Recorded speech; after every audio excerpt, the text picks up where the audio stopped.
2007 I was born. Mama legs were sore. Doctors rushing through the door, hoping I don't end up on the floor. Mama was probably crying. I was her second child and the first boy, so I knew my dad was flying. Skipped work just to see this, must have been his dream. What am I to my mother? I'll never know what that will mean. As a toddler, I was a wild kid. Must have been a wild ride. Mama and father, I loved them both. I knew I would never hide, and I could never see that they would fight every night. I was only a kid, but I knew something wasn't right. The future's bright. Thanks to my sister, my trauma never reached the height of hers, hiding me from the fighting and the explicit words. Yeah, I went to jail a couple times, but they would always get back. They ain't knew that they was toxic, that's one thing they lacked. But let's get back on track. I was 5, who knew that my grandma would die? Got the phone call that spring, never knew my dad could've cried. Always looked at him like he was superior, always hid his real feelings, never knew they could get through in the interior. That year I started school, 2012. Didn't want to meet new people, so I was crying like hell, standing next to my mom, and there goes the bell. My feelings fell into this room that I don't know. Different girls wearing bows, I ain't know at the time, but self-esteem was hella low. I was maybe like 6, that's when my family started to go to shit. Mama throwing vodka around, and who knew that I'd get hit? Never knew my mom was like that. I always loved her, I thought I could always go to her for some comfort.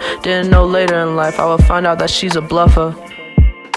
I was like 7 when she hit neglect. Didn't know what was going on in my life, so my sister would protect at all costs. Now I'm sitting here writing, I'm thinking about all the time she lost just to take care of me. Cause her mom didn't care, she was just worried about getting dick for free. Back and forth between my mom and dad, who knew that this would be the life I had. And my father, I knew he was really mad, but he knew our mom having us was just a fad. I was like 7 or 8 when my mom slipped me onto his plate, and my sister was already there. So at this point life was fair, cause we knew we'd get our baby sister anytime, so who would care? At the time we called it the ghetto. I mean, it wasn't the worst, but we definitely wasn't the type to have stilettos. At the time I loved it, it was me and my amigos. We was the ultimate trio, never cared about what time we would be home. Driving to the store one day and we get a knock on the window. Lady speaking Spanish, but my dad understood a little. How could it be though? That day I saw a little girl die. Rest in peace, I hope her little soul flies. I was 9, I was stuck in my own world, so everything's fine. 2016 Raiders had a good year, so we couldn't be disappointed. No, there wasn't no fear.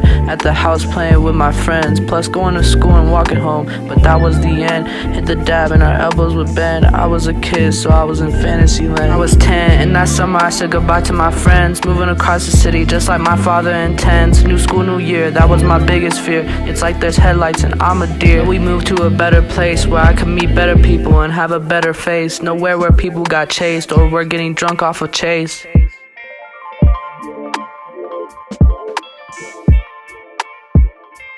Now let's skip some, go back to 2018 where I was 11, my sister graduated. Now that's something that I hated, cause she was growing up. Knew she'd be out soon, my feelings were blowing up. But that year she also got pregnant. My dad was mad, I don't know what that fight is, cause I was excited. And that year I met my best friend, never knew he would be in the end. Also my brother-in-law, so we called each other family. Depression started to hit, but I didn't know it wasn't happening. 2019, almost every day my dad would be drunk. My sister wasn't having it every night, my dad was in a funk. And at that point I didn't know how to trunk my feelings. Showed emotions every day, I didn't know that I was peeling. 2020 COVID hit, we didn't know it was serious. Acted above that shit until quarantine. That day I had turned 13, before that I had a girl and she was a little fiend. I loved her a lot, didn't know she would cheat, man, that shit was heartbreak. Started shaking my feet, man, but we had sex, so I thought my game was elite, man. That's the day I went numb, that's the day my mind had went dumb. And I was a bum, looking for someone to make me come. 2021 was my worst year, I had dated her friend, I had dated her cousin, I even dated a fat bitch. Shit, I was bugging, I just guess I was loving. Lost a couple of friends due to my girl cheating with them. Man, I couldn't believe I was the victim. There was October, found a girl in 2022. Never thought that shit would be over, but she was never sober, so her friends, they would clothe her. And at 15, already had a lot of accusations, and if they try to find me, they gon' get a mislocation. Now I'm talking to this new girl, hoping she could be my new world. I hope I could give her my heart, even though it's cold. I just don't want this relationship to turn out like mold. Now I'm 16, I got big dreams and I can't even say, but I promise I'ma be on the radio and everyone's pressing play.